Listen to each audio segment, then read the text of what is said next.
Le Seigneur soit avec vous. Évangile de Jésus-Christ selon saint Jean. Il y eut un homme envoyé par Dieu, son nom était Jean. Il était venu comme témoin pour rendre témoignage à la lumière, afin que tous croient par lui. Cet homme n'était pas la lumière, mais il était là pour lui rendre témoignage. Et voici quel fut le témoignage de Jean, quand les Juifs lui envoyèrent de Jérusalem des prêtres et des Lévites pour lui demander « Qui es-tu » Il le reconnut ouvertement, il déclara « Je ne suis pas le Messie ». Ils lui demandèrent « Qui es-tu donc ? Es-tu le prophète Élie ?» Il répondit « Non ». « Alors es-tu le grand prophète ?» Il répondit « Ce n'est pas moi ». Alors ils lui dirent « Mais qui es-tu ? Il faut que nous donnions une réponse à ceux qui nous ont envoyés. Que dis-tu de toi-même » Il répondit « Je suis la voix qui crie à travers le désert, aplanissez le chemin du Seigneur, comme a dit le prophète Isaïe. » Or, certains des envoyés étaient des pharisiens. Ils lui posèrent encore cette question. « Si tu n'es ni le Messie, ni Élie, ni le grand prophète, pourquoi baptises-tu » Jean leur répondit, « Moi, je baptise dans l'eau, mais au milieu de vous se tient celui que vous ne connaissez pas. C'est lui qui vient derrière moi, et je ne suis même pas digne de défaire la courroie de sa sandale. » Tout cela s'est passé à Béthanie, de Transjordanie, à l'endroit où Jean baptisait. Acclamons la parole de Dieu.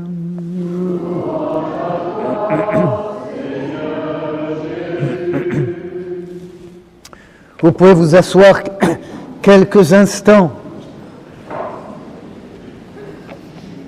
Permettez-moi ce préambule. D'abord, ma joie d'être avec vous.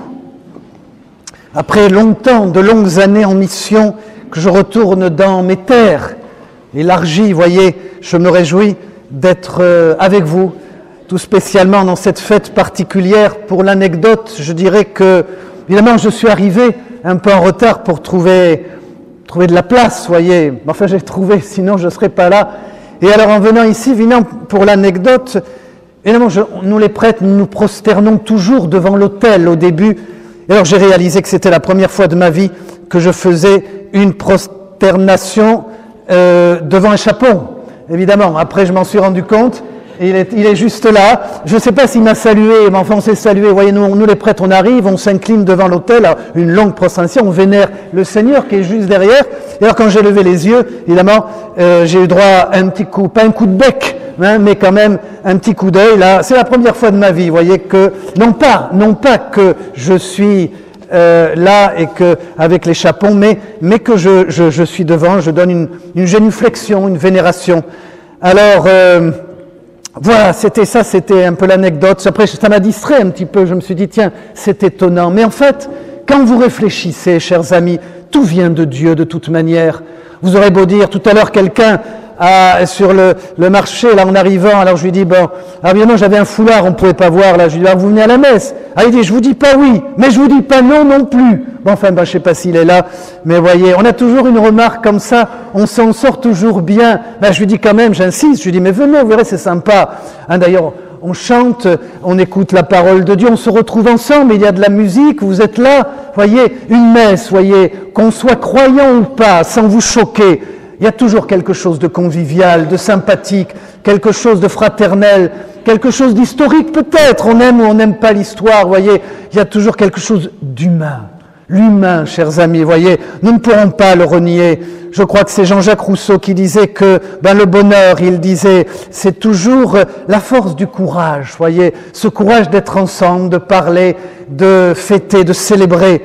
Chers amis, nous sommes là, vous voyez, et puis cette belle fête aujourd'hui qui nous rassemble. Alors quand même un mot sur ces textes, puisque nous avançons tranquillement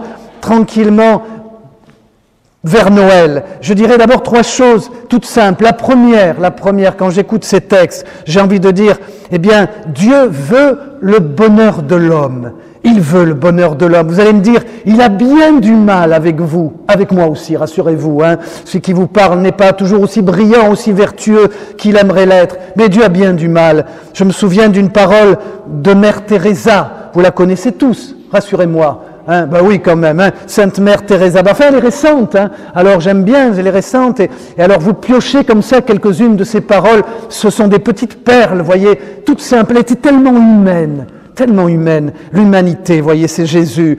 Et alors elle disait le bonheur c'est quand nous avons de la lumière dans les yeux, elle disait c'est toujours des petites choses, quand nous avons de l'amour dans notre cœur et que nous le partageons, voyez, c'est simple. De la lumière dans les yeux, quand vous avez les yeux qui brillent comme les enfants qui s'émerveillent, quand vous avez de l'amour dans votre cœur, voyez, c'est tout simple le bonheur, évidemment. Il vient bien sûr aussi des choses matérielles, mais ces choses simples de la vie, fêter, célébrer, rendre grâce. Voyez, Dieu, j'insiste encore, veut le bonheur de l'homme dans le sens total. Voyez, nous sommes attachés parfois à des détails, nous sommes déçus parce que ça n'a pas marché, parce que tiens, j'ai pas trouvé la place qu'il fallait, parce que tout à l'heure je me suis fait un peu remonter les bretelles, parce que j'ai serré la voiture, et bien alors, voyez, nous perdons la paix. N'est-ce pas que nous sommes comme ça, non ? Ne me dites pas qu'il n'y a que moi qui ai un problème, un pet de travers quand même, voyez. On est comme ça, voyez, nous les Français surtout. J'étais longtemps en France et Dieu sait que j'aime mon pays et mes terres. Mais quand même, voyez, ces remarques que nous avons, ces manières de se plaindre, voyez, quand quelque chose ne va pas. Et quand quelque chose nous dit, vous êtes heureux ? Est-ce que vous êtes heureux ? C'est rare que nous disions, ben oui, je suis heureux, bien sûr. Parce que je suis là avec vous, voyez, je suis là, la santé, la vie, la possibilité de parler, de partager, de vivre la tradition, de vivre l'histoire, voyez, de continuer ce qui existe déjà. Encore une fois, chers amis, Dieu, qui est là-haut, mais qui est avec nous aussi tous les jours. Lui, croyez-le bien, il veut notre bonheur. Et encore une fois, je dirais, il a du mal. Deuxième point, Dieu a du mal. Voyez, dans cette belle lettre de Saint Paul, il est dit, réjouissez-vous, soyez dans la joie. Voyez, il est dit, réjouissez-vous, non pas de cette joie béat. Vous êtes heureux parce que vous vous retrouvez ensemble, parce que vous êtes contents, voyez, d'être ensemble, de célébrer, de faire ces choses, voyez, ces habitudes, de reprendre, de retrouver les amis, la famille. Mais alors, l'apôtre dit, n'éteignez pas l'esprit. N'éteignez pas l'esprit, voyez. Alors ça, j'aime bien, voyez, comme pour dire, n'éteignez pas, voyez, ce que vous avez, n'éteignez pas votre enthousiasme, n'éteignez pas votre sympathie, n'éteignez pas votre joie, voyez, comme nous, parfois, quand on est un peu plus ancien, les pères, les grands-pères, on dit toujours aux enfants, mais alors, voyons, tu vas pas pleurnicher pour ça, tu vas pas vraiment te laisser avoir pour ça, voyez, et puis nous invitons les plus jeunes à regarder autour d'eux, à voir. Voyez, on a tous un peu de sagesse quand même. On dit, mais regarde, quand même, c'est pas si mal. Cette manière que nous avons de relativiser. Eh bien, je vais vous dire, c'est ça ce que veut dire l'apôtre aujourd'hui, qui attire mon attention, voyez.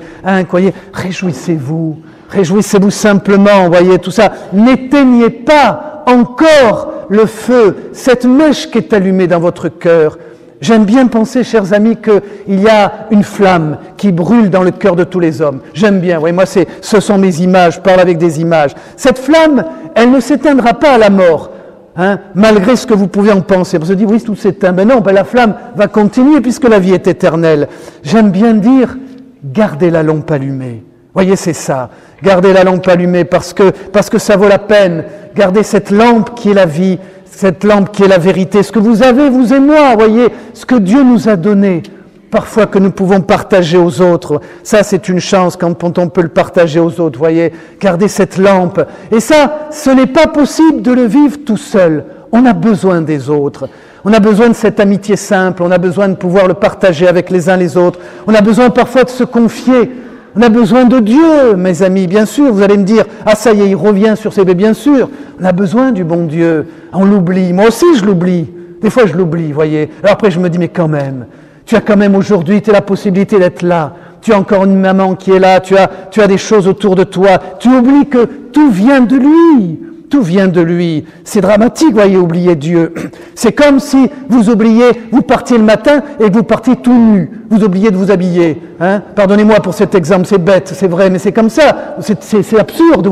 Le matin, vous allez vous vêtir, vous allez vous couvrir, il fait froid, mais oubliez Dieu, c'est pareil. C'est oublier celui qui nous donne l'enveloppe, le vêtement, la vérité, la vie, qui fait que vous êtes capable d'aimer, d'embrasser ces belles choses de la vie. Voyez, nous les prêtres, on célèbre des mariages, on en a plus de 30 dans la région, un peu partout, là, ici, ailleurs.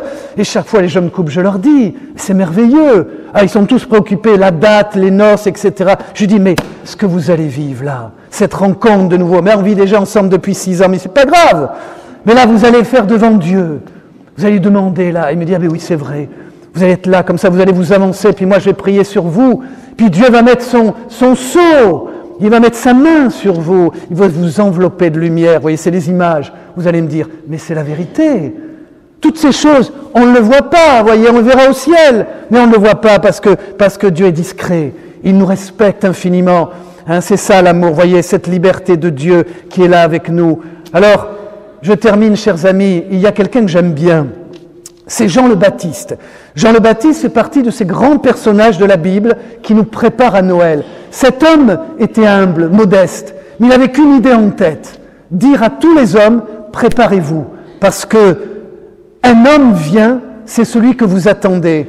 Un homme vient, il va vous aider, il va vous sauver, voyez ses promesses. Aujourd'hui, nous, les hommes, permettez-moi de vous le dire, sans faire de politique, mais nous les hommes, enfin je veux dire le monde, on est un peu saturé de promesses, c'est vrai, on n'y croit plus tellement parfois. Ce qui devient dramatique, c'est que quand on perd la foi vers les hommes, j'ai envie de vous dire, ne perdez pas la foi en Dieu.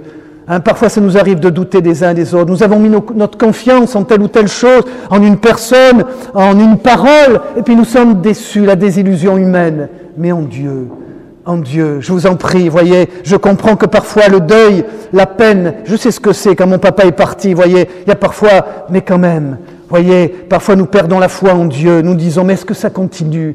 Est-ce qu'il est quand même capable de nous aider? Voyez, ne perdez pas cette foi simple, chers amis, j'insiste, permettez-le-moi encore une fois, ne m'en veuillez pas, si j'insiste encore, parce que si vous perdez cette foi simple, cette foi, la foi en Dieu, il ne s'agit pas, voyez, d'être des piliers de l'Église, cette foi sincère, savoir que Dieu nous aime, savoir que nous avons un Père qui nous regarde, qui ne nous juge pas, qui nous accompagne, qui nous relève quand nous tombons, qui nous parle avec douceur, avec tendresse, quand nous sommes en colère, qui sait parfois sécher nos larmes à sa manière.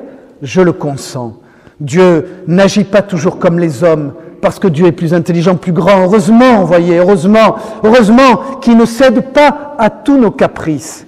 Alors, chers amis, aujourd'hui, avec cette belle fête, encore une fois, j'insiste, revenons à Dieu de tout notre cœur, parce que dans quelques jours, nous allons le célébrer, le fêter. Peut-être que certains d'entre vous seront seuls, d'autres seront en famille, auront cette chance de vivre une belle fête en famille, d'autres seront tout seuls, vous le savez bien, et j'en connais, je pense à eux aussi. Mais quand même, Jésus va venir. C'est celui qui nous ouvre les bras, ne le laissons pas planter tout seul. Voyez, pensez-y encore un peu cette semaine, malgré toutes les occupations que vous allez avoir, parce que ça vaut la peine, il ne va pas nous décevoir. Que Dieu soit avec vous et avec moi durant cette belle célébration et durant toute notre vie. Amen.